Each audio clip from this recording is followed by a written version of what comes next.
Long rebound. Steph, no timeout with 6. At 5, Curry for the lead.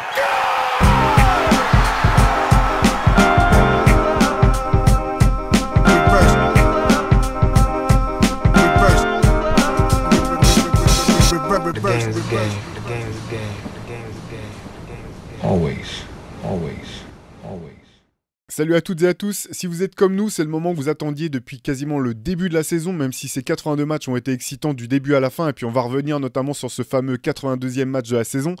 Les play-in commencent ce soir, on est mardi, les play-offs vont enchaîner dans la foulée. On va revenir bien sûr sur l'état des 8 équipes qui sont encore en course pour une place en play-off, parler un petit peu de leur actualité du moment, mais aussi peut-être essayer de tirer des enseignements sur l'avenir, que ce soit pour ces play-offs-ci ou pour la suite. Mais bien sûr, on va recommencer, on est obligé de commencer par ça. C'était quand même le grand événement de ce 82e match du côté des Timberwolves.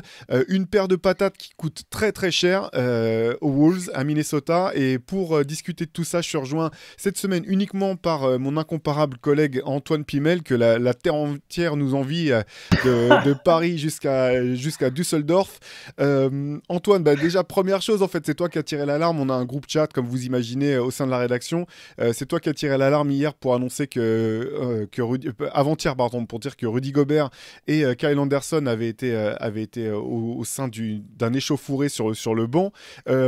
Toi, première chose, petite question, tu étais devant le match en direct, t'as vu passer ça sur Twitter, comment t'es J'étais pas tombé devant sur les ça? Timberwolves, je regardais les Lakers. Moi, je regardais tranquillement les Lakers contre le Jazz. Et en fait, en même temps, voilà, je pense un peu comme nous tous, quand on regarde, en même temps, on suit un peu Twitter ou un peu ce qui se passe ailleurs. Parce que j'en profite d'ailleurs pour dire que c'est le 80e match de la saison et qu'on ne peut toujours pas switcher sur le League Pass d'un match à l'autre sans que ça bug. Petite pique au passage, il faudra peut-être un jour y penser. Mais donc, ouais, et je suis tombé sur ça sur Twitter et je crois à ma tête, voilà, j'ai fait ça. Alors là, Voilà, pour ça, ceux qui c'est nous ma écoutent, réaction. simplement, il fallait voir Ah oui, Antoine pardon, ça. imperturbable comme un sphinx. Mais non, ça m'a attristé, fait rire à la fois, un mix d'émotions. Je me suis dit, mais qu'est-ce que c'est que ça encore? En tout cas, je pense que ça résume tristement, quelque part, le problème d'intégration de Rudy Gobert aux Timberwolves, même si je pense qu'il ne faut pas non plus tirer de trop grandes conclusions d'un incident comme ça. Hein. Je veux dire, ça arrive des tensions entre coéquipiers, ça arrive des tensions physiques. La même soirée, il y a Bones Island et Mason Plumlee qui ont failli se mettre dessus aussi.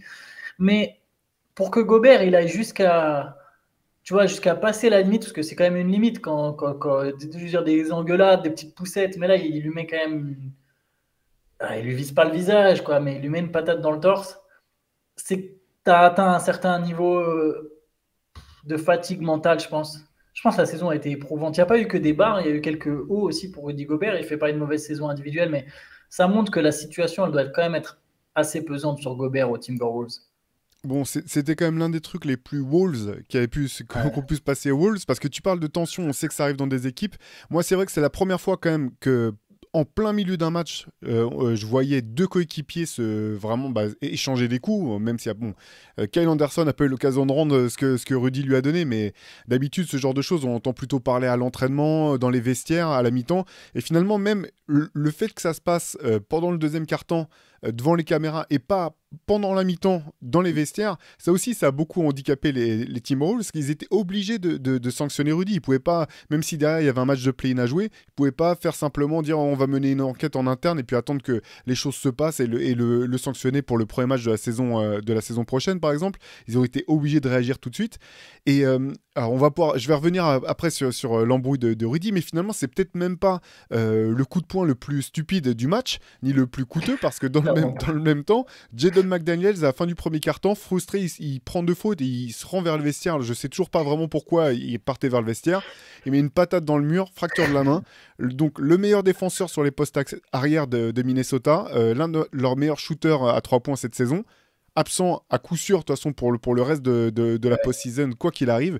Et là, c'est limite c'est limite la blessure la plus bête des deux, quoi. Enfin, l'absence à venir la plus bête des deux, quoi. C'est clairement, je suis d'accord avec toi. Alors, c'est marrant pour sa défense. J'ai vu un truc passer, je sais pas si c'est les Timberwolves qui essayent déjà d'envoyer des messages pour pas l'accabler, mais en gros, il y avait tu sais, un espèce de rembourrage plastique sur le mur, donc il ne se doutait pas qu'il y avait du béton derrière. C'est vrai que les murs, bon, on sait jamais, des fois ça peut être de la paille, quoi, tu vois.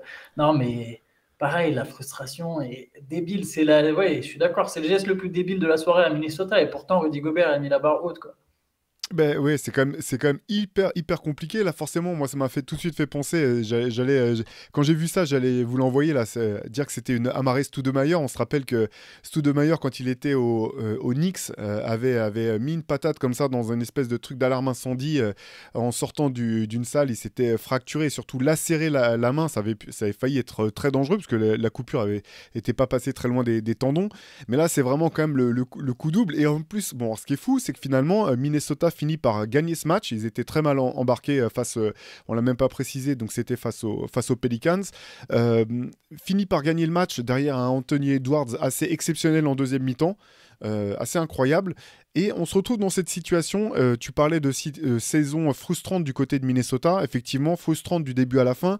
Ce trade pour Rudy Gobert, qui est l'un des plus coûteux qu'on ait vu depuis longtemps, voire un des plus coûteux de l'histoire quand on voit le nombre d'atouts que les Wolves ont dû envoyer en échange. Quoi qu'il arrive, même si jamais les Wolves devaient finir par raccrocher un des wagons pour les playoffs, on pourra en parler tout à l'heure, je pense que c'est quand même, là, il n'y a plus moyen de le cacher, c'est quand même un échec ce trade, parce que comme tu le disais, la sauce n'a pas pris, on sent dans le groupe, elle n'a pas pris sur le terrain, le associé 4 avec Rudy Gobert n'a pas fait des Wolves un contender pour le titre, comme c'était l'objectif du côté de Minnesota.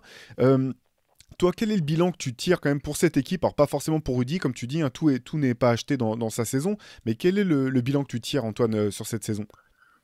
Après, pour leur défense, il n'y a qu'un tout petit échantillon avec ce qu'ils ont essayé de faire. C'est-à-dire que l'idée, c'était de se dire, on veut absolument une troisième star, on ne veut pas attendre. Cette troisième star, elle est disponible, Rudy Gobert. Je pense qu'ils ont d'abord cherché vraiment en termes, si je suis là, et il me semble que j'avais lu, alors je suis désolé pour l'imprécision, il faudrait que je refasse des recherches et j'aurais dû le faire avant, mais il me semble que le processus chez eux, c'était d'abord de se dire, on veut une troisième star. On regarde qui est disponible sur la liste, on est susceptible d'avoir nos assets, et on voit laquelle peut coller le mieux pour nous. C'était pas forcément on veut Gobert. Je ne sais pas s'ils le rediront comme ça aujourd'hui, mais bon, c'est tombé sur Gobert. Apparemment, ils y croient encore dur comme fer à cette association, même si je pense que c'est aussi un discours de façade presque obligatoire. Pour revenir au bilan, même si l'échantillon est court, moi j'en ai vu assez pour selon moi, me dire que ça marchera jamais à l'échelle espérée, en fait. Ce tandem, pour moi, ne peut pas, même en ayant un peu plus de vécu commun, ne peut pas mener les Timberwolves au-delà de grand max un second tour de playoff si Anthony Edwards se développe en énorme superstar. Mais sinon, j'ai vraiment du mal à croire que les Timberwolves peuvent se mêler à la lutte future à l'Ouest. Je pense que cette association, c'est déjà un échec. Je suis d'accord avec toi. Maintenant, la grande question, souvent, quand il y a des échecs comme ça et qu'une franchise a autant misé, c'est combien de temps elle va le mettre avant de reconnaître son échec et son erreur. Et juste, je vais te laisser la parole là-dessus. Il y a un enregistrement qui tourne. On ne connaît pas tout à fait sa véracité parce qu'il n'y a pas les images, il n'y a que le son. Et en tout cas, ça montre qu'il y a beaucoup de balance, si je peux me permettre, au Timberwolves, sachant qu'on a eu plus ou moins les mots exacts selon Vosges de ce qui a été dit déjà sur l'embrouille sur le banc, mais il y a un enregistrement de Kyle Anderson qui tourne à la mi-temps. Kyle Anderson qui a voulu en découdre avec Gobert d'ailleurs à la mi-temps, qui apparemment lui aurait dit je vais te casser la gueule et qui était prêt. Alors il n'y a pas eu de nouveau d'altercation physique, mais il était prêt à prolonger l'embrouille. En rentrant dans le vestiaire, il lâche, en tout cas dans l'enregistrement. Encore une fois, la véracité n'est pas à 100%. Vous lui léchez beaucoup trop le cul pour me dire de me concentrer. Va falloir faire des choix cet été. Alors bon, évidemment, il y a le coup de la colère. Et encore une fois, j'insiste là-dessus, on ne sait pas à quel point c'est vrai. Mais effectivement, les Timberwolves, à un moment, il va y avoir à nouveau déjà des choix à faire, en fait, seulement un an après. Se dire, est-ce qu'ils vont vraiment prolonger dans cette lignée alors que tu as du mal à te dire que ça joue mieux qu'une 6e place au grand meilleur des cas, en fait, là, leur micmac. Ouais, et c'est pour ça que tu as raison de parler d'échelle, parce qu'en fait, quand tu fais un deal comme celui-ci, en tout cas quand Minnesota fait ce deal-là, l'objectif c'était de devenir un contender et de jouer le titre. C'est pas simplement de monter un peu dans la hiérarchie de la conférence Ouest ou de devenir comment dire, de s'assurer de participer aux playoffs année après année. Quand on voit vraiment, ils ont quand même largement handicapé leur flexibilité pour les années à venir en termes d'assets, en termes de choix de draft, etc. Donc c'est dans ce cadre-là en fait que j'ai quand même tendance à penser que c'était une erreur et que c'est un échec, parce qu'en fait, tu as raison, effectivement, l'échantillon a été faible, vu que Karl Anthony Towns a manqué un bon bout de la saison. Mais en fait, ce qui est impressionnant, c'est de voir finalement cette deuxième mi-temps, alors qu'elle est peut-être anecdotique, hein, on peut pas trop en mettre dessus, mais cette deuxième mi-temps face aux Pelicans, quand on voit comment les Wolves ont su inverser la tendance à partir du moment où le jeu était quasiment exclusivement entre les mains d'Anthony Edwards. Quand on voit également quand même le problème de fit qu'il y a quand il y a les deux grands qui sont ensemble sur le terrain, on sent qu'il n'y a pas de connexion. À un moment dans ce même match, ne serait-ce que sur une remise en jeu après un panier encaissé, Karl Anthony Towns trouve pas étonné de voir son meneur coupé. Il essaie de faire une passe à Rudy Gobert qui est parti un peu devant parce que c'est jamais lui qui monte la balle. Résultat, il y a une interception, Kat fait une faute et derrière a l'air de reprocher à Rudy d'être parti trop vite. Tu dis, il y a aucune alchimie entre ces deux gars-là pour l'instant. C'est dur d'en voir une vraie se développer à l'avenir. C'est quand même un pari un peu risqué, hein. Les Twin Towers, c'était quand même plus un rêve des années 80 et du début des années 90 que des années 2020.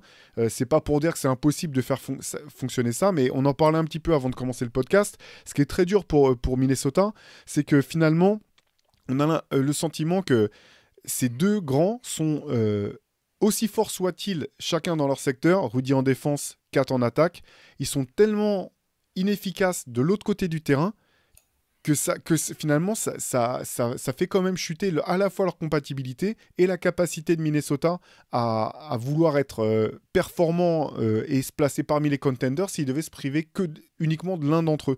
Et la difficulté va être vraiment là pour Minnesota. J'ai du mal à voir un chemin à court terme, du moins rapide, parce que là, vu la saison comme elle s'est passée, je vois pas trop comment Minnesota pourrait rebondir suffisamment vite pour se remettre, se retrouver à nouveau retrouver le statut qu'il cherche à avoir, c'est-à-dire celui de contender. L'asset le plus intéressant, je pense, s'il devait faire un trade, ça serait Karl Anthony Towns, mais là c'est sûr qu'il y aura des équipes qui seront prêtes à lâcher beaucoup de choses pour Karl Anthony Towns. Est-ce que Minnesota sera prêt ou est prêt à faire ce choix ? Qu'est-ce que le club pourra récupérer en retour ? Qu'est-ce qu'il pourrait espérer récupérer en retour ? Toutes ces questions-là, on anticipe un petit peu, hein, c'est certainement pas ni maintenant, ni même probablement cet été que Minnesota va se les poser sérieusement. Mais malgré tout, on a le sentiment que va peut-être falloir se les poser un moment et dans pas si longtemps que ça. Oui, et tu vois, c'est marrant parce que dans ce podcast, on a souvent milité pour un espèce de transfert de 4. En tout cas, l'idée de se dire on met qu'un pivot, Anthony Edwards aux commandes de l'attaque, ça joue pick and roll, Kyle Anderson au poste 4. J'ai peur qu'en fait, après ce qui vient de se passer, c'est peut-être une conclusion trop hâtive, mais que ça soit pas possible en fait. Quelle est la place de Gobert dans ce vestiaire ? Je dis pas qu'il n'est pas aimé, tu vois, je suis pas du tout insider du vestiaire. Et quelle est la relation de Anthony Edwards avec Rudy Gobert ? Est-ce que Anthony Edwards il prendrait bien un transfert de 4 qui est quand même pour le coup une vraie star. Rudy Gobert est une star. Je pense que Rudy Gobert est souvent sous-estimé, mais ça reste un très très bon joueur. Mais c'est une star atypique. C'est une star atypique avec un impact. Tu vois, c'est un mec d'impact. Il a un impact de star, mais j'aurais du mal à le considérer comme une star quand on prend en compte, tu sais, le côté l'aura, l'engouement que les fans ont pour un joueur de ce calibre. Le leadership aussi. Le leadership, quel est le leadership de Gobert au final dans une franchise ? Ses coéquipiers, souvent, on a l'impression de ne pas l'écouter en fait. Après là, j'extrapole un peu, mais au final, c'est même pas tant la question. Mais même Kat, en tout cas, est une star dans la définition de se créer son propre tir. Offensivement, c'est une star. Il sera toujours plus perçu comme une star en NBA, je pense, auprès des joueurs que Gobert. Je ne sais pas comment Anthony Edwards prendrait ce trade. Je pense que les Timberwolves n'ont même pas forcément envie de se séparer d'un talent aussi grand que Kat. Mais comme tu l'as dit, c'est le seul des deux qui a vraiment de la valeur. Gobert, sa valeur, elle fait que baisser malgré ses stats, malgré son impact. Ils ne pourront jamais récupérer ne serait-ce que la moitié de ce qu'ils ont donné pour l'avoir. donc c'est problématique. Et après, je pense que tu as mis vraiment le doigt sur le mot-clé, c'est compatibilité. Et je pense qu'ils ont fait un mauvais calcul. C'était de se dire, ah bah Kat, de toute façon, il s'écarte, il sait s'écarter, donc ça peut se compléter en attaque. Ah bah Gobert, il protège le cercle, Kat n'est pas un bon défenseur. Ils vont se compléter. Il y en a chacun son point fort. Mais en fait, ça ne marche pas comme ça. Déjà, et c'est pour ça qu'il y a beaucoup de sceptiques dès le moment du trade, en fait. C'est qu'à un moment, si Gobert, il est pivot, 4, tu le prives d'un de ses points de force qui est de jouer de haut panier, tu handicapes ton spacing, ce qui va de toute façon pas être problématique pour Anthony Edwards, qui a besoin d'avoir des driving lanes, qui s'est déjà plein sur le sujet. Et en plus, en défense, tu te retrouves avec un 4 qui court après des mecs plus mobiles que lui et tu t'exposes. Donc en fait, quand il joue avec 2 pivots, on l'a bien vu sur ce match, comme tu as dit, contre New Orleans, la sortie de Gobert les rebooste, évidemment sans doute parce qu'il y a un peu d'émotion, il y a quelque chose qui se crée, mais aussi parce qu'ils reviennent sur un système qu'ils connaissent déjà mieux, sur lequel ils ont joué mieux aux meilleurs joueurs de cette équipe. Cette équipe tourne mieux quand Kyle Anderson est le poste 4 en attendant. Kyle Anderson a peut-être sa part de responsabilité dans cette dispute, mais quand c'est lui le poste 4, c'est plus équilibré. Quand c'est 4 qui joue en pivot, c'est plus équilibré. Quand la balle est dans les mains d'Anthony Edwards, c'est plus équilibré. C'est un système qui colle mieux. Donc bon, moi aussi, je suis très pessimiste et très sceptique pour l'avenir des Timberwolves avec ce système, quoi. Alors parlons de leur avenir à court terme. Donc ils ont quand même gagné ce match, faut le reconnaître. Derrière, encore une fois, si vous avez l'occasion d'aller jeter un œil à la deuxième mi-temps d'Anthony Edwards, c'est assez exceptionnel. Sachant que donc là ils vont croiser la route des Lakers. Je pense qu'il n'y a pas pire scénario que de devoir croiser LeBron James sur un match sec. D'autant que les Lakers sont en pleine bourre sur la fin de la saison. C'est vrai qu'on n'en avait pas trop parlé la semaine dernière, mais les Lakers sont effectivement une équipe de toute façon qui sera dangereuse dans le cadre des playoffs. Mais là, sur un match, je ne veux pas faire injure aux Timberwolves, mais sans Rudy Gobert, donc suspendu pour ce match, sans Jaden McDaniels qui sera de toute façon indisponible pour tout le reste de la post-season si ça devait aller plus loin qu'un deuxième match. J'ai du mal à voir comment Minnesota pourrait s'en sortir face à des Lakers qui savent que de toute façon, en gagnant ce match-là, ils vont s'acheter des jours de repos avant d'entamer les playoffs et que voilà, et un peu de sécurité, de sérénité. J'ai vraiment énormément de mal à voir Minnesota passer ce match. Comment tu vois ce face-à-face avec les Lakers, Antoine ? Ouais, pareil. Après, bon, sur un match, on ne sait jamais, mais sur une série, en tout cas, je t'aurais dit directement que les Lakers étaient grandement favoris. Sur un match, je veux bien laisser le doute, même si, comme toi, je pense que l'absence de Jaden McDaniels va être problématique parce que LeBron va être en mission. Et Anthony Edwards, il va falloir qu'à la fois il soit très fort en attaque, à la fois très fort en défense.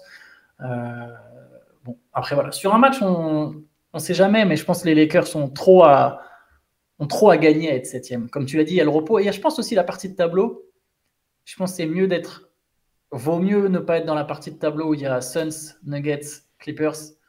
Je pense que les Lakers, je me dis que c'est difficile de toute façon en tant qu'équipe du play-in d'aller très loin, mais eux sont déterminés à jouer les troubles faits. Je pense que les Browns rêvent toujours de titre et là où il y a le plus la place, c'est en jouant Memphis au premier tour, Memphis sans Steven Adams, sans Brandon Clark, et pour ensuite jouer le vainqueur de Kings Warriors. Je pense que s'il y a une finale de conférence à aller gratter, c'est forcément en passant par là plutôt que par la partie avec 1-4-5.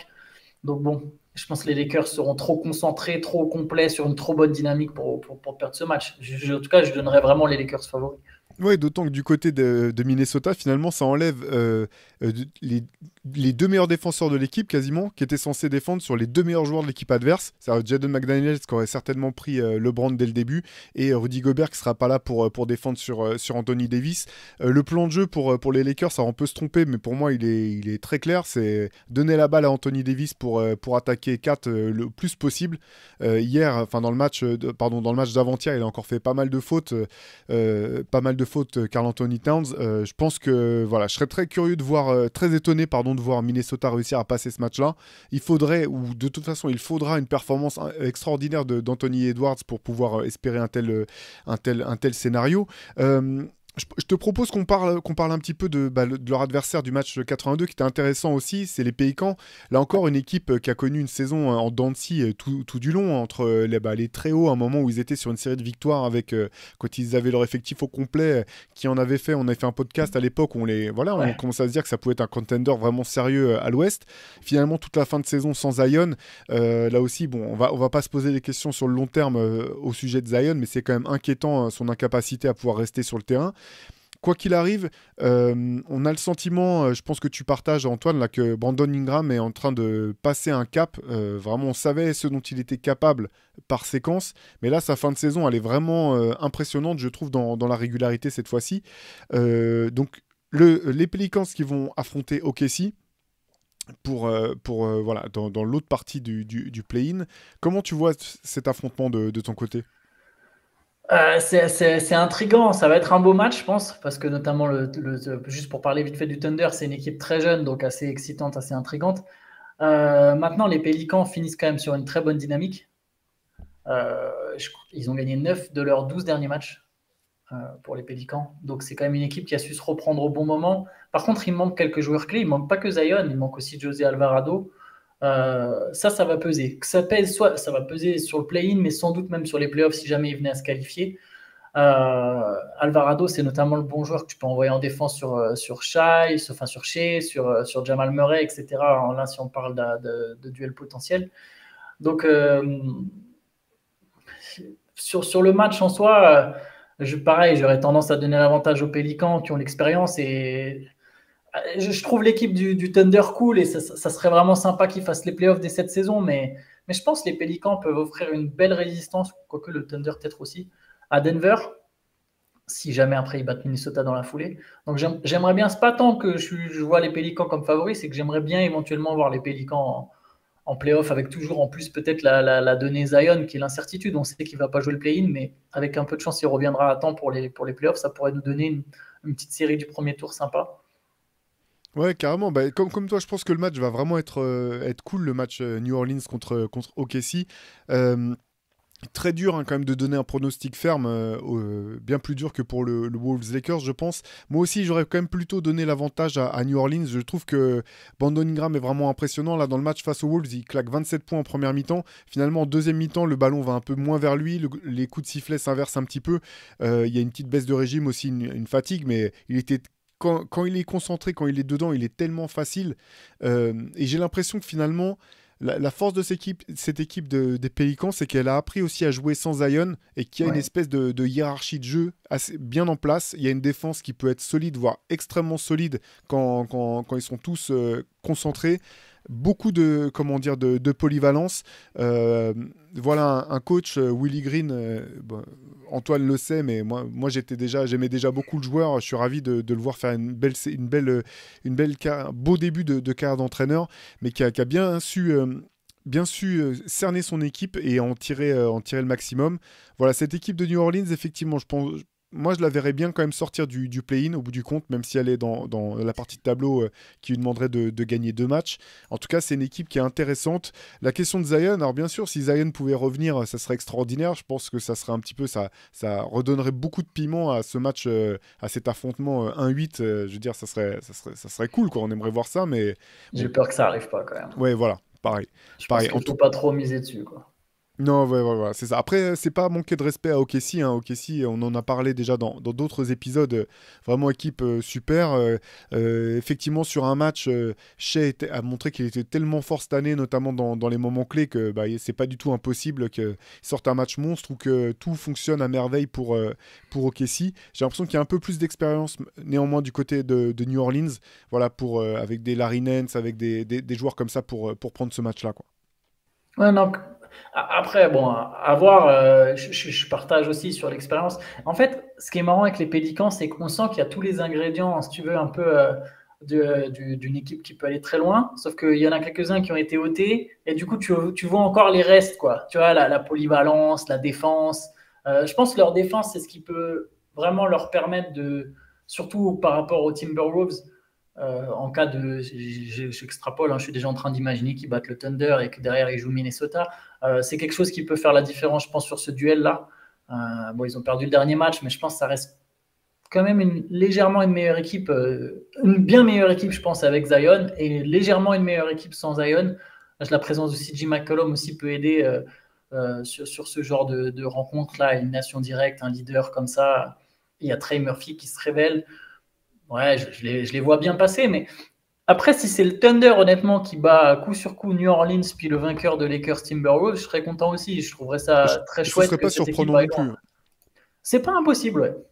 C'est pas... Ouais, non, je suis d'accord. Et tu as raison de parler de Trey Murphy. Hein, c'est quand même aussi une des belles histoires du côté de New Orleans toute cette saison. Ça montait en puissance au fur et à mesure de la saison, notamment la manière dont il a su diversifier un petit peu son jeu offensif. Là encore, il a eu de très bons passages dans le dernier match contre les Wolves, là, des moments où il attaque le cercle, il va chercher des rebonds offensifs, ce genre de choses. De toute façon, ça risque de jouer finalement sur le rendement des role-players, comme souvent en playoff. Est-ce que voilà, ces joueurs jeunes, peu expérimentés, sauront affronter la pression de matchs comme ça coup près? C'est ça qui va être intéressant. Mais pour reprendre ce que tu disais sur le Thunder, c'est tout à fait possible. Ça serait pas impossible de les voir finalement sortir et se qualifier pour les playoffs, même si pour l'instant je mettrais plutôt effectivement une pièce sur les Lakers et sur les Pélicans pour choper les 2 derniers spots. D'ailleurs, le Thunder a un peu moins bien fini la saison. Je ne sais pas s'il y avait de la pression liée un peu au classement. Bon, au final, les Mavericks se sont de toute façon continués à se tirer des balles dans le pied, donc ça a aidé. À voir, est-ce que là, le fait d'être au play-in, ils partiront avec plutôt l'état d'esprit de se dire bon, bah, on est là, on a racheté le play-in, on n'a rien à perdre, on peut jouer libéré, parce qu'il y a quand même du danger, quoi. Il y a des joueurs athlétiques, il y a des joueurs qui sont capables de défendre, il y a du talent. Et il y a 2 Français. Bon, alors je pense qu'ils ne vont pas jouer beaucoup, mais ils ont fini Olivier Sarr. Ils ont fini dans le 5 majeur même. Bien fini. Ouais, chacun 22 points. Sarr au porte du triple-double. Donc voilà, moi aussi, comme toi, je trouverais ça cool s'ils étaient là, mais bon. On passe à l'Est. Si, et Ousmane Dieng, bien sûr, le deuxième Français d'OKC qui était titulaire sur le dernier match. On passe du côté de la conférence Est, Antoine? Ouais.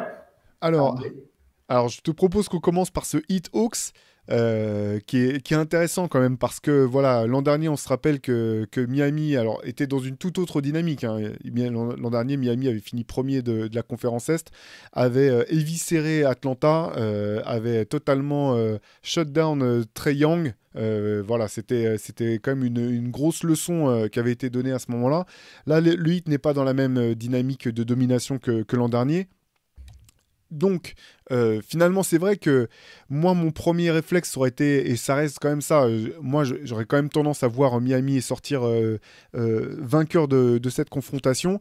Après, on sait que sur un match comme ça, si c'était une série, par exemple, si ça avait été sur une série, j'aurais totalement donné Miami sortir vainqueur de la confrontation face à Atlanta. Sur un match sec, c'est pas du tout la même dynamique. Et finalement, j'ai l'impression que pour que les Hawks, s'il y a un chemin pour que les Hawks tapent Miami, il faut que Trae Young soit en mode playmaker et que les role-players mettent leur shoot. Voilà, si les shooters d'Atlanta...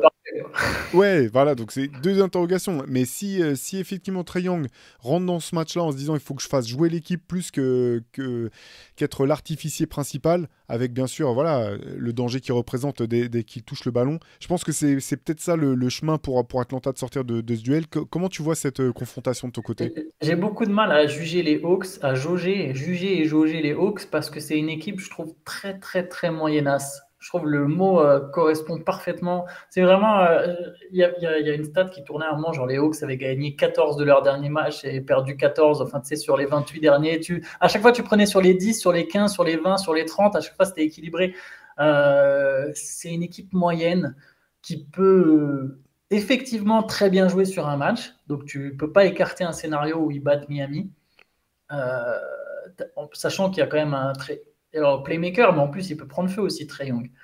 Par réflexe, j'ai tendance à me dire que Miami va gagner ce match, mais je pense que c'est plus serré que ça en a l'air, en fait. Pour le Heat, ça va beaucoup dépendre, déjà, de est-ce que Kyle Lowry est en vie, et 2, de l'apport offensif de Bam Adebayo. Mais là, je vais au-delà du play-in. Je parle vraiment en cas même de... Par contre, je pense que Miami va aller en play-off. J'ai du mal à imaginer un scénario où Miami ne va pas en play-off. Mais voilà, le parcours, le potentiel d'upset et d'exploit du 8 dépend de ça un peu. Est-ce que Bam Adebayo, qui a été bon cette saison, qui a fait une très bonne saison, qui a fait une très bonne saison, qui a atteint les 20 points par match, est-ce qu'il peut encore légèrement hausser son niveau de jeu offensif pour vraiment soutenir Butler? C'est marrant comment en un an cette équipe a changé de visage. J'ai l'impression qu'ils ont tous vieilli. Tu sais, j'ai l'impression que tous d'un coup, tu vois, Butler, il a eu plein de pépins. Après, et c'est ce que j'écrivais dans un papier que j'ai posté aujourd'hui sur le play-in. Jimmy Butler, une fois arrivé le mois d'avril, c'est plus tout à fait le même joueur quand même. Et même finalement, pendant la saison régulière, si je vous invite à aller regarder un peu les stats avancées de Jimmy Butler et à regarder un petit peu ce que ça donne. En fait, si tu regardes ses stats avancées, c'est un top 5 player de la ligue, en fait. Sur son rendement, son impact, c'est un joueur qui perd pas de ballon, c'est un joueur qui va sur la ligne des lancers francs autant qu'il veut, qui a une efficacité redoutable, balle en main, qui défend des deux côtés. C'est un secret pour personne, c'est un de mes joueurs préférés. Mais finalement, c'est dans une série de playoffs ou sur un match sec, je pense que c'est facilement l'un des joueurs que je préférais le plus avoir dans mon équipe favorite, tellement tu sais qu'il va être là, en fait. Tu sais qu'il va être là, qu'il va répondre présent. Et c'est pour ça, effectivement, que dans tous les cas, je te rejoins, Antoine. Je vois pas Miami perdre 2 matchs de suite pour une qualification au playoff. Ça me semble impossible, en grande partie à cause de l'impact de Jimmy Butler et aussi de la montée en puissance de Bam Adebayo. L'an dernier, on en avait un petit peu parlé. Je sais plus si c'était en début de saison ou en fin de saison dernière, mais j'étais un petit peu déçu finalement. J'avais peur que offensivement, Bam stagne un petit peu et parviennent pas à passer ce cap des 20 points. Alors c'est peut-être un petit peu symbolique quelque part, mais je pense que pour que cette équipe puisse aller loin, il faut qu'il y ait des soirs où Bam puisse vraiment être quasiment l'option offensive numéro 1 ou 2. Exactement. Ouais. Exactement. Et finalement, il a quand même vraiment progressé de ce côté-là du terrain. Cette équipe, elle est tellement expérimentée, tellement bien coachée avec, encore une fois, voilà, Jimmy Butler, Bam, qu'effectivement, elle sera dangereuse. En fait, c'est le truc qu'on dit à chaque fois de Miami, c'est que c'est pas que cette équipe, elle est imbattable, mais elle se battra pas elle-même. C'est-à-dire qu'il faudra que l'équipe adverse la mette à genoux pour passer, sinon ça le fera pas. D'ailleurs, on peut... Juste pour l'anecdote, mais moi j'ai beaucoup aimé quand même le dernier match de saison régulière de Udonis Haslem. Ah bah oui. J'ai quand même trouvé ça cool, à la fois finalement l'hommage qui lui a été rendu par le club, mais aussi mettre 24 points dans un match NBA, même si c'est le dernier match de la saison, même si c'est un match... Meilleure perf depuis 2009. Hein. Exactement, mais c'est quand même pas donné à tout le monde à 42 ans, c'est quand même c'est quand même chapeau. Il était face à des mecs qui étaient peut-être pas des stars, mais c'est quand même des mecs qui voulaient briller, qui voulaient qui avaient pas envie de se prendre des points sur la tête par un vétéran de plus de 40 piges. Donc ça c'était plutôt sympa du côté de Miami. Non, clairement, je te rejoins, je trouvais ça cool aussi. Ça fait un bel hommage. Je pense qu'on le verra pas par contre sur le play-in ou alors très très très peu, et en play-off, je pense pas non plus. Mais clairement, c'est cool pour Haslem. Pour le Heat, je reviens sur cette histoire d'âge, parce que vu qu'on parle d'Haslem qui est un dinosaure, tu as quand même Laurie qui fait vieux, usé, Butler qui a souvent des pépins de santé, même si, comme on l'a dit, c'est un excellent joueur arrivé à ce stade de la saison. Kevin Love, 34 ans. Tu vois, peut-être tant que Tyler Hero, il se booste là, mais pas que pour marquer des points, parce que ça va être aussi l'une des clés pour Miami. Et même et justement, peut-être vraiment sur le play-in, quoi. Il va falloir marquer des points. Ils vont défendre fort, ça j'en doute pas, mais il va falloir aussi qu'il y ait quelqu'un qui se révèle aux côtés de Butler, qui aille chercher les 20 points. Et si c'est pas Adebayo, ça peut être aussi Tyler Hero. Ouais, c'est clair. D'autant que moi, j'ai trouvé qu'il avait quand même progressé un peu dans le playmaking cette saison du côté de Miami. Et puis tout à l'heure, on disait une grève qui avait été compliquée pour Rudy Gobert aux Wolves. En tout cas, celle de Kevin Love, alors même si les implications ne sont pas les mêmes. Mais moi, j'ai trouvé qu'elle s'était faite vraiment en toute... T'as l'impression qu'il est dans l'équipe depuis longtemps, en fait. Mais c'était fait pour lui. Après, Enfin, je sais pas si c'était fait pour lui, c'est dur à dire, mais quelle équipe mieux que Miami peut relancer des vétérans comme ça, tu sais, avec du QI basket, avec Spoelstra comme coach, quoi. Mais il faut quand même que ce soit des mecs qui ont envie de... Parce que tu sais que si tu viens à Miami, ok, il fait beau, ok, il y a la plage, tout ça, mais tu sais que Pat Riley va checker ton taux de graisse 3 fois par an, que les entraînements, c'est pas optionnel quand il faut les faire, il faut les faire. Ça demande aussi un certain état d'esprit au bout du compte de jouer dans cette équipe du 8. Ouais, non, c'est sûr. Et il faut avoir envie d'avoir mal, en fait. Faut pas avoir peur d'avoir mal. Mais par contre, ouais, je te rejoins sur le QI basket. De toute façon, voilà, Kevin Love, on sait que c'est quand même un de ses atouts principaux. Donc là, ça portait pas. Enfin, c'est pas si étonnant que ça, finalement, que ça soit passé aussi facilement. Mais j'ai quand même trouvé que c'était, voilà, très vite, il était comme un poisson dans l'eau dans cette équipe du 8. L'autre partie du tableau de play-in donc, verra s'affronter les Toronto Raptors aux Chicago Bulls. Deux équipes quand même ultra décevantes cette saison. C'est vrai que Toronto, même sans star, enfin sans grande star, ils ont des stars. Oui, ils ont Siakam. Ils ont Van Vliet. Ils ont des joueurs de qualité, ok, mais là aussi, pareil, peut-être pas le niveau de star dans le sens l'engouement qu'ils peuvent susciter auprès des fans. Moi, je m'attendais à ce qu'ils fassent une bien meilleure saison que celle qu'ils ont faite cette année. Une des équipes comme qui est les plus dures à cerner, je trouve, cette équipe des Raptors, entre les jours où ça marche et les jours où ça marche pas, je trouve qu'il y a un gap qui est toujours assez impressionnant. Cette confrontation face aux Bulls, un petit peu voilà, choc de style et choc de culture entre une équipe vraiment quasiment uniquement tournée vers l'attaque et une équipe de Toronto qui a des qualités défensives qui sont tout autres. Comment est-ce que tu vois ce choc de ton côté ? C'est deux équipes qui ont besoin de sauver leur saison. Comme tu l'as dit, elles ont déçu et là, c'est un peu leur dernière chance, quoi.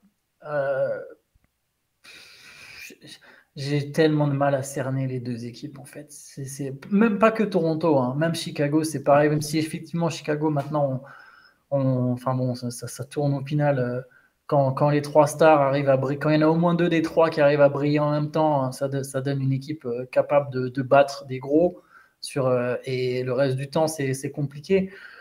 Ça va être intéressant de voir DeRozan jouer contre Toronto. Si je ne dis pas de bêtises, le match à Toronto. Donc bon, peut-être il y aura une petite envie de briller, de renvoyer une petite balle à Masai Ujiri. Je préfère les Raptors sur le papier. Je pense que les Raptors, c'est une équipe qui a un vrai potentiel. J'ai l'impression qu'il y a une petite fin de cycle. Il y a des rumeurs d'ailleurs de départ de Nick Nurse. Il y a des rumeurs de transfert, que ce soit à la fois de Siakam, d'Anunoby. Même Scottie Barnes a été un moment cité dans les rumeurs. Gary Trent Jr., Fred VanVleet. Il y a une petite ère de fin de cycle. Est-ce qu'ils auront la force, dans ce contexte un peu particulier, de se souder? Tu vois, pour sortir du play-in et ensuite jouer au premier tour dans la peau d'un outsider, tu sais, il faut que tu essayes. Je sais pas si tu vois ce sentiment vraiment ok, bon, on fait bloc, on fait front, un peu comme ce qui s'est passé aux Lakers après la deadline, quoi. Ah, on est ensemble, là, maintenant, c'est nous, on fait bloc. Ça, c'est notre groupe, tu vois. Est-ce que les Raptors, ils arriveront à avoir ça? J'ai du mal, tu vois. Sur le papier, je trouve que avec Miami, c'est l'équipe qui est la plus talentueuse des quatre à l'Est. Et pourtant, je ne serais pas surpris qu'ils passent pas, hein, qu'ils n'aillent pas en playoff, tu vois. Je serais tenté de les mettre en 8e, mais je ne suis même pas grandement convaincu. Je pense qu'ils sont capables de perdre complètement contre n'importe quelle équipe, en fait. Ils sont capables de battre certaines équipes, mais ils sont capables de perdre à tout moment, en fait.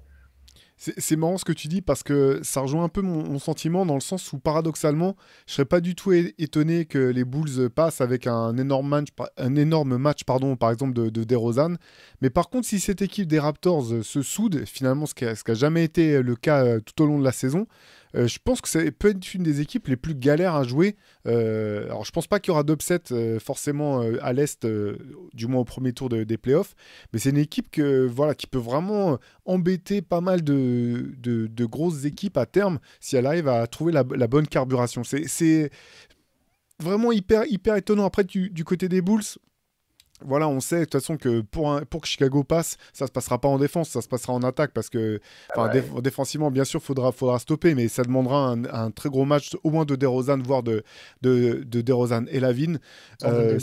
Voilà, ce qui n'est pas du tout impossible sur un match sec comme ça, avec les implications que tout ça a. En tout cas, voilà, c'est deux clubs quand même qui vont avoir des questions à se poser cet été sur leur avenir à court terme et les implications sur plus long terme, je pense. Ouais. L'équipe qui perd entre ces deux, c'est peut-être un signe que, bon, maintenant, il est l'heure, quoi. Faut sortir la machine. Peut-être même les deux, d'ailleurs. Oui, parce que même si Chicago, finalement, c'était leur deuxième saison seulement avec ce roster, après le trade de l'arrivée de DeMar DeRozan, là, ils peuvent plus simplement se cacher derrière le fait que Lonzo Ball n'a pas joué, quoi. Il y a quelque chose qui ne fonctionne pas. De toute façon, cet été, si je ne me trompe pas, Nikola Vucevic sera free agent ou restricted free agent, je ne sais plus précisément. Non, il sera free agent. Ouais. Voilà, il sera free agent. Donc, dans tous les cas, il y aura des questions à se poser pour Chicago parce que Bon, on va pas revenir là-dessus, mais finalement, c'est une équipe qui avait refusé de payer Jimmy Butler au prix fort parce qu'ils pensaient que c'était pas le joueur qui pourrait les emmener régulièrement en playoff et vers de nouveaux challenges et de nouveaux horizons. Là, ils sont toujours pas en mesure d'être des contenders à l'Est. Ah, ils ont payé des erreurs passées parce que l'ironie, c'est que Butler, il échange contre Mark Cannon et Chris Dunn, deux joueurs qui aujourd'hui brillent à Minnesota. Non, à Utah. À Utah, pardon, oui. Je pensais au passage de Dunn. Oui, bien sûr, mais ils sont passés par les Wolves, bien sûr. Ouais, mais ouais, aujourd'hui, je reviens sur cette idée que j'ai longtemps martelée pendant la saison, mais je comprends presque pas pourquoi les Bulls ils ont pas cassé là en cours de saison. Leur pick, ils vont le perdre gratuitement, alors que c'est une super draft. Regarde, je vois ce qu'a fait Portland. Ils ont réussi. Alors, la saison de Portland peut m'écœurer à titre personnel, mais ils ont 10% de chance d'avoir Wembanyama aujourd'hui. C'est que 4% de moins que les Spurs ou que les Pistons. Tu vois, juste en sabotant les 3 dernières semaines à partir de la deadline, enfin un peu plus que les 3 dernières semaines, mais à partir de la deadline, je pense que Chicago aurait dû activer ce bouton. Tout ça pour jouer un play-in où au final ils profitent même un peu du fait que. Est-ce que les Bulls sont vraiment qualifiés ou est-ce qu'il y a des équipes qui ont lâché, tu vois? On peut le tourner dans les deux sens. Est-ce que les Pacers ont vraiment joué leur carte à fond? Est-ce que les Wizards ont joué leur carte à fond? Et voilà, et les Bulls, voilà, ils se retrouvent à la place du 10e avec 2 matchs à gagner pour aller en playoff. Sans doute, s'ils y vont, c'est pour se manger une cartouche express de la part des Bucks. Pour moi, c'était le mauvais calcul, mais bon, on verra, ils se reconstruiront sans doute cet été. Ouais, ouais, compliqué. Si finalement de ces quatre équipes, donc si j'ai bien saisi, comme moi, tu vois Miami dans tous les cas sortir du chapeau pour les 4 équipes qui restent à l'Est. Tu verrais qui comme deuxième équipe? C'est là où c'est dur. Je vais dire Toronto. Allez, Toronto. Toronto est celle qui, dans les meilleures conditions, je pense, est la plus forte des 3 restantes. Ok. Moi, je mettrais comme une pièce sur Atlanta. C'est pas forcément une des équipes que je préfère, mais en termes de talent, en fait, je me demande si c'est quand même pas une des plus chargées, du moins dans le, comment dire, pas forcément l'équipe qui a le, même si Trae Young a un talent immense, mais je veux dire, je trouve qu'il y a beaucoup de talent en fait, finalement, joueur par joueur dans cette équipe. Donc je mettrai une pièce sur eux, mais je le fais pas de gaieté de cœur hein, Ouais. pour être On honnête. sent la grande conviction, quoi. Voilà, c'est ça, c'est le choix un peu raisonné, quoi. Mais en tout cas, voilà, 2 affiches qui vont être intéressantes à suivre. Bon, finalement, moi j'ai quand même l'impression qu'on en a parlé un petit peu tout à l'heure, vite fait, mais l'équipe qui a réalisé la meilleure opération sur cette dernière journée, c'est Los Angeles. Je parle des Lakers plutôt, Ouais. parce que pour les Clippers, d'ailleurs, on peut peut-être en dire un mot hein, pour finir, même si on reviendra peut-être plus tard dans la semaine sur ce qui les attend, les Clippers. Mais pour Los Angeles, je pense que c'était quand même l'opération parfaite, quoi. Se dire qu'ils vont jouer un match de play-in face à une équipe des Wolves diminuée, vu l'expérience qu'ont les cadres de cette équipe, vu ce que LeBron a montré cette année encore qu'il était capable de faire quand c'était important, je pense qu'il y a une qualification vraiment facile pour les playoffs qu'attend Los Angeles sur ce match de play-in. Je pense aussi. Je pense que c'était valait mieux. Bon, à partir du moment où les Warriors avaient atomisé les Blazers, de toute façon, c'était le meilleur scénario. Et je suis d'accord que c'est même mieux de jouer Minnesota que New Orleans, je pense, pour Los Angeles. Alors on verra, parce que les Timberwolves vont nous donner tort, mais je suis d'accord avec toi. Et pour les Clippers, je pense que eux, pour le coup, ont fait la mauvaise opération. C'est très ironique.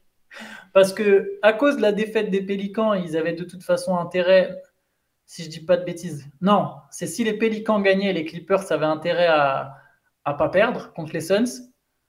Et je Je me crois que souviens. c'était aussi lié au résultat des Warriors, en fait. Il fallait que les Warriors perdent aussi, si je me trompe pas. Non, si les Warriors perdaient. Non, mais je veux dire pour que les Clippers. En fait, les Clippers Pour, pour être sixième. pour qu'ils évitent la 5e Ouais, place, tu veux dire. En fait, c'est simple. C'est-à-dire qu'il fallait éviter la 5e place et c'est toujours chiant de jouer le play-in. Donc le mieux est d'être 6. Je crois qu'il fallait que Golden State gagne. Comme ça, Golden State passe 5e. Et que dans le même temps, New Orleans perd. Parce que je crois que comme ça, ce qui s'est passé. Mais au moment du match, les Pélicans ont quand même souvent été devant. Tu peux pas trop calculer. Tu vois, ça se joue en même temps, plus ou moins. Même si, comme par hasard, il y a eu un petit délai Pour ceux qui ont suivi ou qui n'ont pas suivi, il faut savoir que le match Clippers-Sun, il y a eu un petit délai du game, ce qui fait que tous les autres résultats sont arrivés avant. Donc eux auraient pu savoir.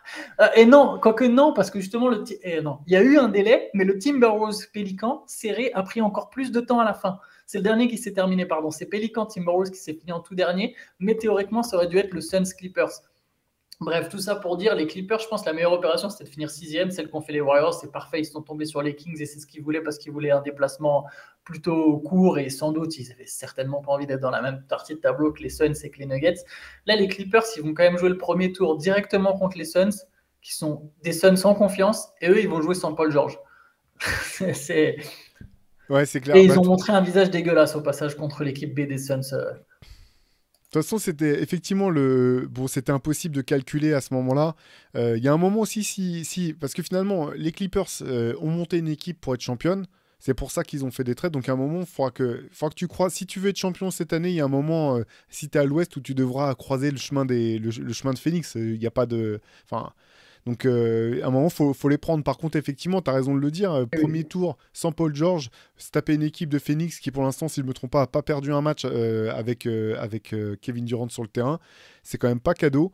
Là aussi, bon, là, on va pas tirer des conclusions trop hâtives, hein, parce que Phoenix, finalement, a très peu joué ensemble au complet.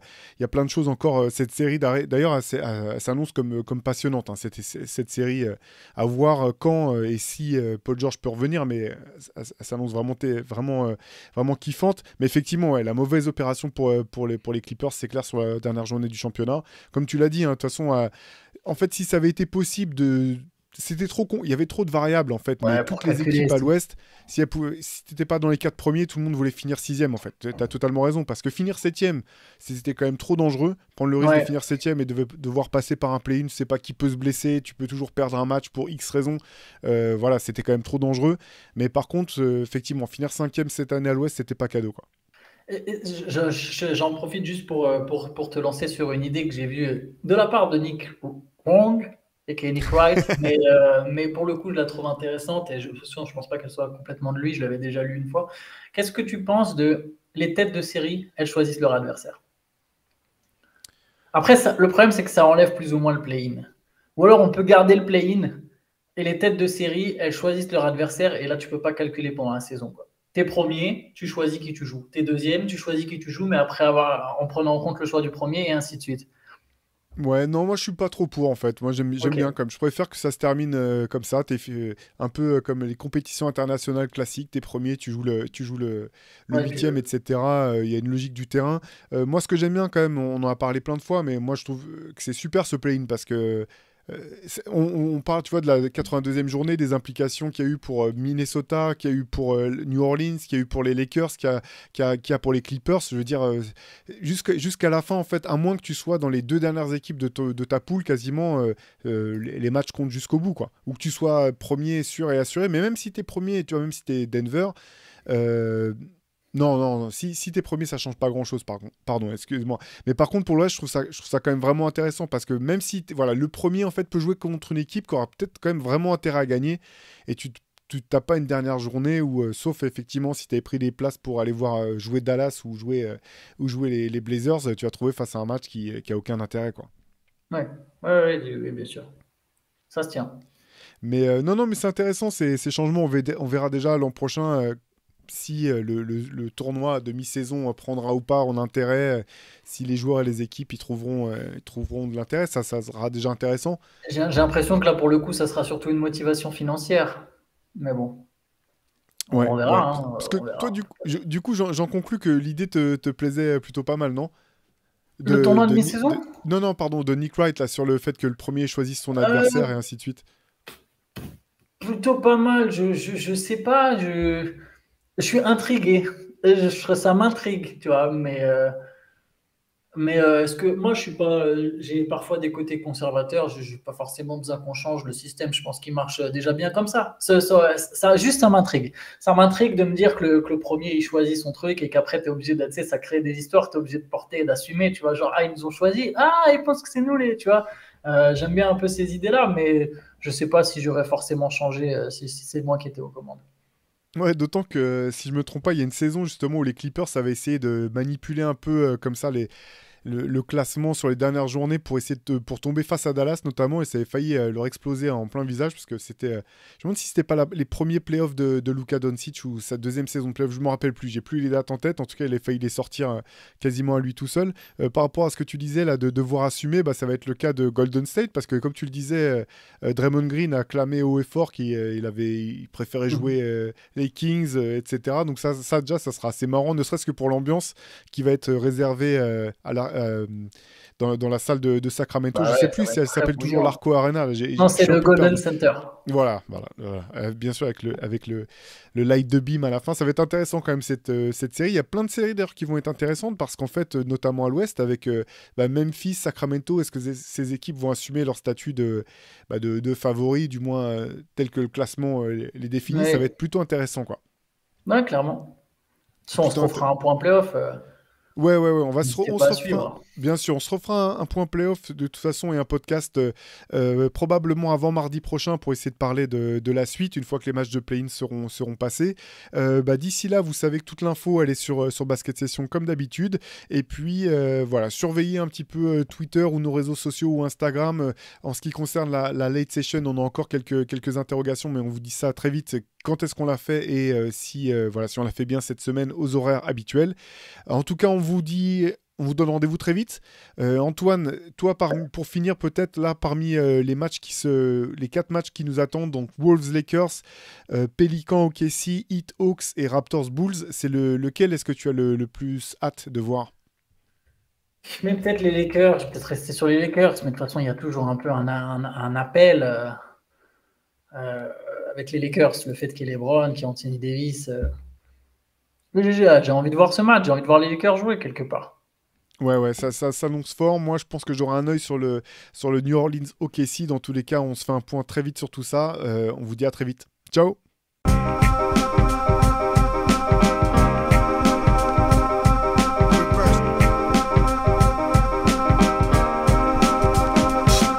The game is out there, and it's either play or get played.